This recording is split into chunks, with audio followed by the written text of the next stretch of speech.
Assalamualaikum warahmatullahi wabarakatuh. Perkenalkan saya Andrian Abimanyu NIM 103242020 dari Prodi Hukum Tata Negara kelas A UIN Gusdur Pekalongan. Pada kesempatan kali ini, saya akan mempresentasikan 3 materi mengenai hudud, kisosiat, dan reformasi positifikasi hukum Islam. Materi yang pertama ada hudud. Hudud secara bahasa adalah bentuk jamak dari kata had yang berarti tegas, larangan, atau sesuatu yang tajam sebagai pemisah antara yang boleh dan yang tidak boleh dilakukan. Dalam istilah syariat, hudud adalah hukuman yang telah ditetapkan kadarnya oleh Allah Subhanahu wa taala dan wajib dijalankan karena merupakan hak Allah atas hambanya. Hudud berfungsi sebagai batasan yang tegas terhadap perbuatan yang dilarang, dan jika dilanggar, pelakunya akan dikenai sanksi tertentu sebagaimana yang telah diatur dalam Al-Qur'an dan hadis. Adapun jenis-jenis hudud antara lain, yang pertama adalah zina.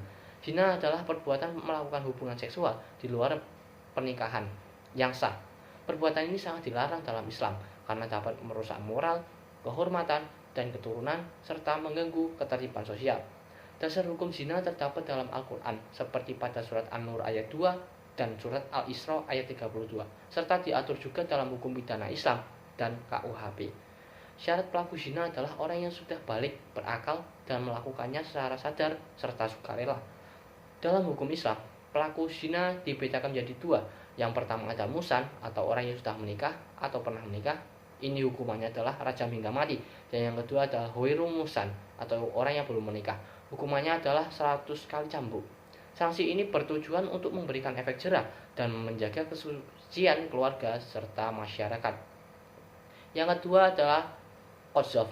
Qadzaf adalah menuduh seseorang yang berzina tanpa bukti yang sah, yaitu tanpa menghadirkan 4 orang saksi yang melihat langsung perbuatan zina tersebut. Tuduhan tanpa bukti ini sangat berbahaya karena dapat merusak nama baik seseorang. Dasar hukumnya terdapat dalam surat An-Nur ayat 4-5 dan komplikasi hukum Islam. Syarat pelaku qadzaf adalah orang yang sudah balik, berakal, dan menuduh tanpa bukti. Syarat bagi qadzaf adalah 80 kali cambuk dan kesaksiannya tidak dapat diterima selama-lamanya. Hal ini bertujuan untuk mencegah fitnah dan jaga kehormatan individu serta ketertiban sosial. Yang keempat ada syarikoh atau pencurian. Syarikoh adalah pencurian harta benda yang memenuhi syarat tertentu, seperti nilai barang yang dicuri tak mencapai hisab atau batas minimum maksud saya, dan barang tersebut diambil dari tempat yang aman. Dasar hukumnya terdapat dalam surat Al-Maidah ayat 38. Syarat pelaku syarikoh adalah pencurian dilakukan dengan sengaja, harta yang dicuri mencapai nisab, dan dilakukan di tempat yang aman sehingga sulit dijangkau. Sanksi bagi pelaku syarikoh adalah pemotongan tangan sebagai bentuk perlindungan hak milik dan keadilan ekonomi dalam masyarakat. Yang kelima ada ridho atau murtad. Ridho adalah keluarnya atau meninggalkannya agama Islam secara sadar dan tanpa paksaan. Dasar hukumnya terdapat dalam hadis Nabi Shallallahu Alaihi Wasallam yang menyatakan bahwa siapa yang keluar dari Islam maka hukumannya adalah mati setelah diberikan kesempatan untuk bertobat. Syarat pelaku ridho adalah meninggalkan Islam dengan kesadaran penuh dan tanpa tekanan. Sanksi bagi pelaku ridho adalah hukuman mati, namun diberikan kesempatan untuk bertobat terlebih dahulu. Tujuan hukuman ini adalah menjaga kemurnian akidah umat Islam dan mencegah kerusakan akibat perpecahan agama. Yang keenam ada bugha atau pemberontakan. Bugha adalah pemberontakan atau pemberontakan bersenjata terhadap pemerintah yang sah. Dasar hukumnya terdapat dalam surat Al-Hujurat ayat 9 dan hadis. Syarat pelaku bugha adalah kelompok yang melakukan pemberontakan dengan kekuatan senjata dan mengancam stabilitas negara. Sanksi bagi pelaku bugha adalah diperangi sampai mereka menyerah dan kembali ke jalan yang benar. Setelah itu diberikan hukuman atau rehabilitasi. Hukuman ini bertujuan untuk menjaga keamanan, ketertiban, dan stabilitas negara. Yang ketujuh adalah ada syirbah atau hirobah. Syirbah atau hirobah adalah tindakan kekerasan bersenjata yang dilakukan untuk menimbulkan rasa takut, merampas harta, atau bahkan membunuh orang lain. Tindakan ini sangat meresahkan masyarakat dan mengancam keamanan umum. Dasar hukumnya terdapat dalam surat Al-Maidah ayat 33 sampai 34. Syarat pelaku adalah menggunakan senjata dan melakukan kekerasan secara sengaja dengan tujuan merampas harta atau menimbulkan teror.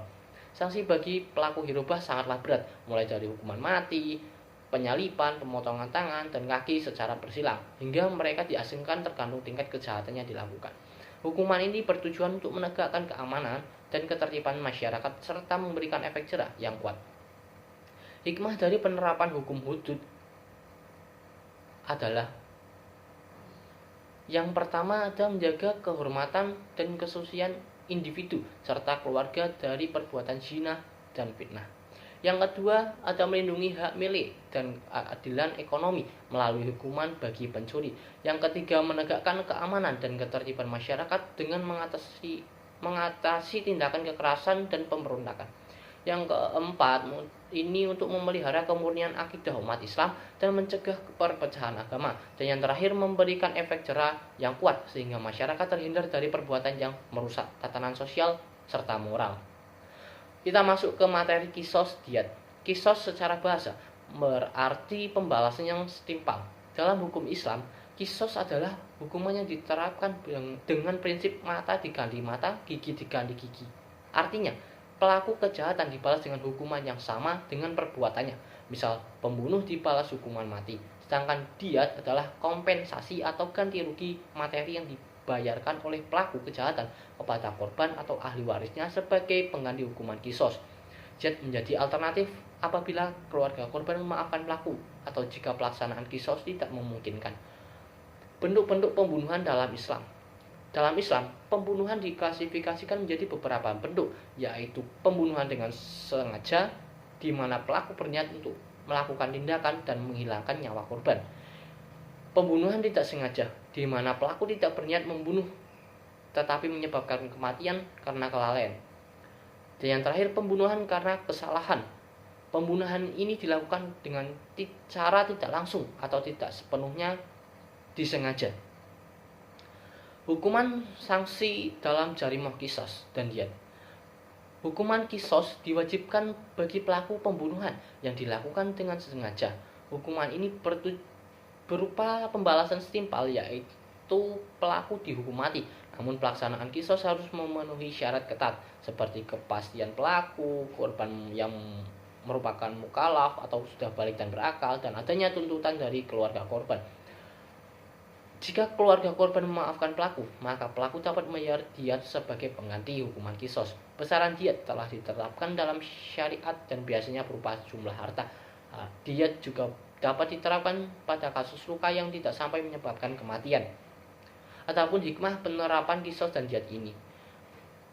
Yang pertama, menegakkan keadilan dengan memberikan hukuman yang setimpal bagi para pelaku kejahatan. Yang kedua, memberikan efek jerah agar masyarakat tidak melakukan kejahatan serupa. Yang ketiga, memberikan uang pengampunan bagi keluarga korban melalui diat sehingga menghindari siklus balas dendam. Yang keempat, menjaga ketertiban sosial dengan menyediakan mekanisme penyelesaian yang jelas dan adil. Dan yang terakhir, menghormati hak korban dan keluarganya untuk menentukan nasib pelaku melalui tuntutan kisos atau menerima diat. Masuk materi yang terakhir, yaitu reformasi dan positifikasi hukum Islam. Reformasi hukum Islam adalah upaya pembaruan agar hukum Islam tetap relevan dengan perkembangan zaman. Melalui ijtihad, hukum Islam disesuaikan dengan persoalan modern dan dimasukkan ke dalam peraturan perundang-undangan yang mengikat sehingga secara hukum positif. Peran lembaga fatwa dan peradilan agama sangatlah penting dalam melaksanakan penerapan hukum Islam ini agar sesuai syariat dan kebutuhan masyarakat. Positifikasi hukum Islam berarti menjadikan norma-norma Islam sebagai bagian dari hukum negara yang resmi dan dapat ditegakkan oleh pengadilan. Di Indonesia, proses ini memperhatikan Pancasila dan Undang-Undang Dasar 1945 sehingga hukum Islam yang dipositifikasikan selaras dengan nilai-nilai sosial dan nilai-nilai nasional. Contohnya adalah komplikasi hukum Islam atau KHI yang menjadi pedoman bagi peradilan agama dalam mengatur perkara seperti perkawinan, warisan, zakat, dan wakaf. Perubahan undang-undang peradilan memperkuat peran peradilan agama agar menyelesaikan perkara keislaman sesuai dengan hukum nasional.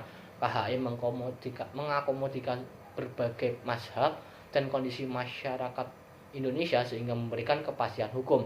Dalam reformasi perkawinan, diatur usia minimal, hak dan kewajiban suami istri serta perlindungan bagi perempuan dan anak dengan prosedur pencatatan yang sesuai hukum Islam, hukum nasional maksud saya. Wakaf diatur agar pengelolaannya lebih produktif dan transparan dengan lembaga nasyir yang profesional. Hukum waris disesuaikan dengan KHI dengan pengakuan hukum ahli waris. Sementara zakat diatur dalam undang-undang yang dikelola lembaga resmi untuk memperdayakan umat dan menghilangkan kemiskinan. Nah, mungkin itu saja dari pemaparan 3 materi tadi yang sudah saya sampaikan. Mungkin itu saja, atas kekurangannya mohon maaf.